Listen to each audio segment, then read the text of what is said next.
አቢጌል ከተኙበት መታ በሩን ከፍታ ገባችና አባዬ አንተ በጣም ከሃዲና በጣም ውሸታም ነህ። እንዴት ከሰላምዬ ወልደህ ዳጣን ድጋሚ ወንድ ልጅ ደግሞ ያንተ እንደሆነ አውቃለሁ። አባዬ አንተ በጣም ከሃዲ ሰው ነህ በማለት አባቷን በድንጋጤ ታስደነግጠዋለች። እንግዲህ ማርታ በጎን በነበረችበት ሰዓት በጣም በድንጋጤ የምታወራውና የምትናገረው ነገር ግራ ገብቷት በጸጥታ ተውጣለች። አቢጌል ምን እያልሽ ነው? አይሆንም እያለ አቶ ደረጀ በጩኸትና በንዴት ቢናገራትም ይሄውልሽ ነግሬሽ የለ ማርታ አልተሻላትም፣ ልጅቱ አልዳነችም እያለ እንግዲህ እየተርበተበተ ቢናገርም አቢጌል ግን ነገሩን ከመናገር ወደኋላ አላለችም። አቶ ደረጀን በዛ ሰዓት እንግዲህ ይኸው ማርታ አላልኩሽም ልጅቱ አልዳነችም እያለ ማውራትና መቀባጣት ጀመረ። የሚያደርገው የሚጥለውና የሚያነሳው ግራ ገባው። አባት ተብዬው እንግዲህ አይኑን አፍጥጦ እጁን ወደ አቢጌል እየጠቆመ አንቺ ቆይማ እንዴት እንደዚህ ታደርጋለች በማለት ማርታም ደረጀ የሰማሁት ነገር እውነት ነው በማለት እንግዲህ በድንጋጤ ማርታም ራሷን በመያዝ እዛው ላይ ፌንት ትወድቃለች። ሆኖም ግን እንግዲህ በስተ መጨረሻ ትንሽ ከቆየ በኋላ ስትነቃም ቆይ የሰማሁት ነገር እና የተናገረችው ነገር ልጅቱ ምንድን ነው በማለት በድንጋጤ አቶ ደረጀን ትጠይቀዋለች። አቶ ደረጀ አሁን ምን ማድረግ ነው ያለብኝ? በቃ ማርታ እኔን አይታ እንደዚህ ከመሆኗ እኔ ብሄድና ብሞት ይሻላል በማለት አቶ ደረጀ በጭንቀት ላይ ሆኖ እንግዲህ ይህን ህልም ያስታውሰው እንግዲህ ህልም መሆን አለበት። ማን ነው ብላችሁ ታስባላችሁ? አቢጌል ናት ወይንስ አቶ ደረጀ ነው? ይህን ህልም የሚያስታውሰው እንግዲህ አቶ ደረጀ ነው። ምክንያቱም መጀመሪያ ላይ ውሃ እኔም መጠጥ የሚያሰክር መጠጥ መጠጣት ትፈልጋለሁኝ እያለች በነበረችበት ሰዓት አንቺ መጠጥ ከጠጣሽ ያልሆነ ወሬ የማይወራ ወሬ መተሽ ታወሪያለሽ በማለት እንግዲህ ሲጠይቃት በዛን ሰዓት እንግዲህ እሱ በንዴትና በብስጭት ላይ ሆኖ አቢጌል ወደታች ወርዳ ምሳና ወይ ራት እንዳልበላች ስላወቀ መድኃኒ ደግሞ እነሱ እዚህ ተቀምጠው እንዴት ነው ወደታች የምትወርደው? በሽታው ያለው እዚህ ቤት ነው በማለት ብትጠይቃቸውም ከዛ እንግዲህ ማርታ አንቺ ቆይማ ምንድን እያልሽ ነው? አርፈሽ አትቀመጭም ወይ ብላ ብትጠይቃትም አቶ ደረጀ ባይጠመጎጥ ሲያመለከታት ነበር። በዛን ሰዓት እንግዲህ አቶ ደረጀ የመጣበትና ያስታወሰው ነገር ምንድን ነው? በህልሙ አቢጌል መታ ከተኙበት ለማርታ ትነግራታለች ብሎ በህልምና በቅዠት ላይ ነበረ። በዛን ሰዓት እንግዲህ አቶ ደረጀ ማናት ያልተሻላት እያለች እንግዲህ ማርታ መብራቱን ካበራችበት በኋላ ብትጠይቀውም እሱ ግን በድንጋጤ ቀርጦ ቀረ። ሆኖም ግን የሚያወራው ሌላ የምትናገረው ሌላ ሆነበት። በጣም ግራ ተጋባው። ምን ሆነ ነው እንደዚህ የምትሆነው? ማናት ምንድናት እያለ ብትጠይቀው አይ ምንም አይደለችም እያለ መንቀጥቀጥ ጀመረ። ከዛም በመቀጠል እንግዲህ አቶ ደረጀ ይህንን ያህል ቅዠቱን እውን ይሆን ወይንስ ውሸት ይሆን የሚለው ግራ ያጋባዋል። ማን ነው ምንድን ነው? በቃ ለእኔ በራሴ አንደበት መናገር አለብኝ ለማርታ ብሎ ማሰቡ በጣም ትክክል እንዳለ ሆኖ ግን ለማርታ መናገሩን አልፈለገውም። ነገሩን ሁልጊዜም መደባበቅና እንደዚሁም ደግሞ ነገሮች በነገሮች ላይ ማለባበስ ብቻ ነው የፈለገው። አሰላሙ አለይኩም ወራህመቱላሂ ወበረካቱ። ውድ የተከበራችሁ የቻናሌ ቤተሰቦች ሰላም ብያለሁ። ውድ የተከበራችሁ የቻናሌ ቤተሰቦች እንዴት ናችሁ? ደህና ናችሁ ወይ? መጀመሪያ መግቢያው ላይ እንግዲህ ምሳ እየሰራሁ ነበር እና የብረት ድስቱ የጩኸት ቅንጭላት ያዞራል። እንግዲህ በዛም ይቅርታ ጠይቃለሁ። እንግዲህ ወደ ቤተሰቦች ዛሬ የመጣሁት በዳጣ ድራማ ነው። የዳጣ ድራማ እንግዲህ ከመጀመሪያው ጀምረን የምንመለከተው እና ደስ የሚል እንደዚሁም ደግሞ ዳጣ እናቷን ታገኝ ብለን ያገኘችበት ሁኔታ ነበረ።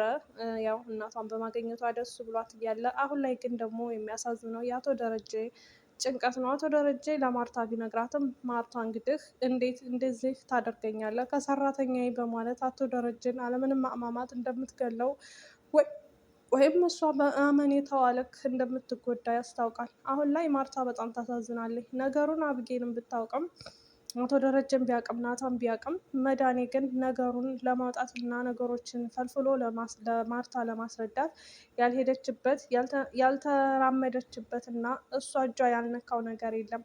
ከጠንቋይ ቤት ሂዳ እንግዲህ ጠንቋዩ እኔን ማስደሰት አለብሽ ነይ ወደዚህ ውስጥ ግቢ እያለ በነበረበት ሰዓት እንግዲህ ወዳዝሜ እያለች እንግዲህ በእንግሊዝኛ እያወራይ አርጁ ቆይማ አንቺ እንግሊዝኛውን ቢችሉ እነሱ እዛ ሂደው አይማሩም ነበር እንደ እያለ እየቀለድባት በነበረበት ሰዓት እንግዲህ እኔ ከአንተ ጋር እንደዚህ አንተ ጋር የማስደስትህ በማለት በንዴት ከዛ ከወል ጠንቋው ቤት ወጥታ ሂዳ ነበረ። እንግዲህ እንትና መድኃኒ ከተኛችበት እንግዲህ ያላትን ሁሉ ምናምን እየቀባጠረች መተኛት አልቻለችም ነበረ በዛን ሰዓት ማለት ነው። አንዳንድ ጊዜ ክፉ ቦታ መጥፎ ቦታ መዋልም መጥፎ ነገር ነው የሚያሳያችሁ እንደሆነም ተገንዝቤያለሁኝ አውቃለሁኝም።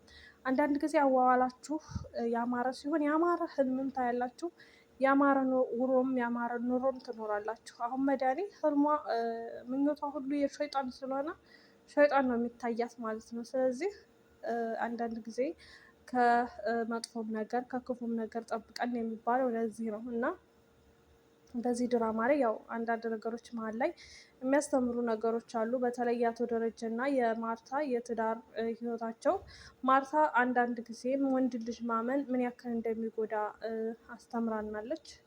አቶ ደረጀም ደግሞ እንግዲህ ከሌላ የወለዳቸውን ልጆች በዚህ ሁኔታ እና በዚህ መንገድ ለማርታ ለማሳወቅ ያለው ፍርሃት፣ ትዳሩ እንዳይበተን ያለው ጭንቀት እንግዲህ በጣም ያስፈራል ማለት ነው። ያስጨንቃል፣ ያስተምራለሁ።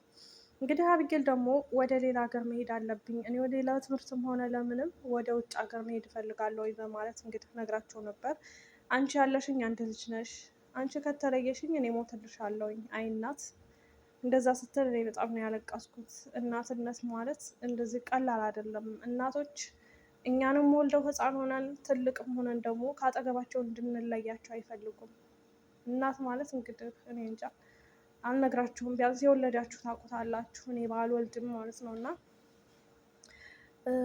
ወላሂ እኔ እንጃ በጣም ነው ያለቀስኩት ማለት ነው። በቃ በጣም ከባድ ነው እናት ማለት ነው እና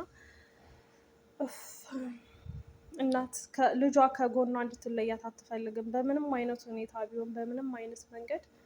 ግን አንዳንድ ጊዜ ደግሞ ህይወት ግዴታ ከቤተሰቦቻችሁ እንድትነጠሉ ያደርጋችኋል። ሴቶች ልጆች ናችሁ እና የራሳችሁን ህይወት መምራት አለባችሁ። ግን ሆኖም ግን እናትነት ስንወለድም ከልጅነትም ከአዋቂም እስከ አግብተንም ራሱ የራሳችንን ኑሮ እየኖርንም እናቶች ለእኛ መጨነቃቸው አይቀርም እና ለእናቶቻችን እድሜና ጤና ይስጥልን እንላለሁኝ። እንግዲህ እኔ አንቺን ትተሽ ከሄድሽ እኔ ብቻዬን ውሃም እንደምታውቂያት ናት እንግዲህ እያለች በእዝነት ስትናገራት ነበረ። የሆነችውን ነገር መናገርም አልፈለገችም።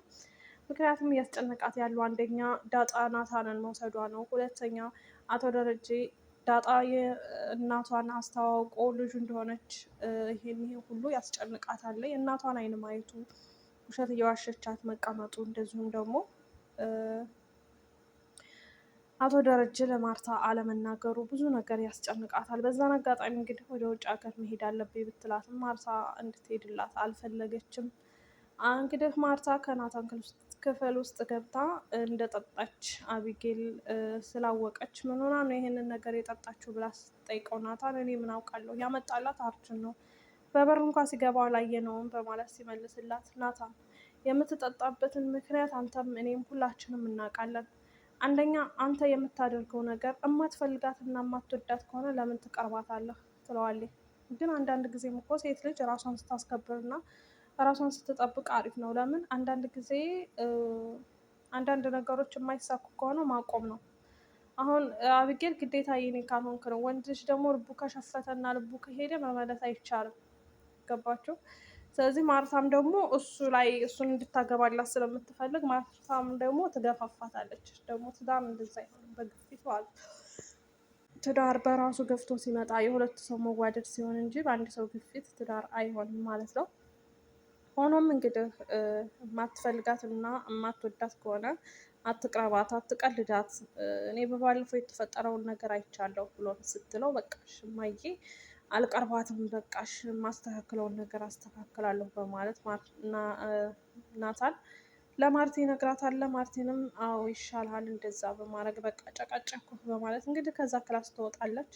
እራት ደርሷልና ቶሎ ብላው ጠርታው ወደ ሳሎን ትሄዳለች። ሳሎን ከሄደች በኋላም መድኃኔ ጋር ቁጭ ብላ ምን አደረግሽ፣ የዚችን ልጅ ጉዳይ ምን አደረግሽ እያለች እንግዲህ አሁንም በድጋሚ አንድ አይነት ነገር መጨቅጨቅ ጀመረች። ኧረ እባክሽን ዝም በይ አንቺ ልጅ፣ ኧረ እባክሽን እባክሽን በማለት እንግዲህ እየተጣራ በነበረበት ሰዓት እንግዲህ በዛን ሰዓት በነገራችን ላይ መድኃኔ ትደርስበታለች ይህንን ነገር ብዬ አስባለሁ። ጠብቁ። መድኃኔ ናት እውነቱን የምትናገረው። አቶ ደረጀ ሳይናገር እንደተጨነቀ ማለት ነው።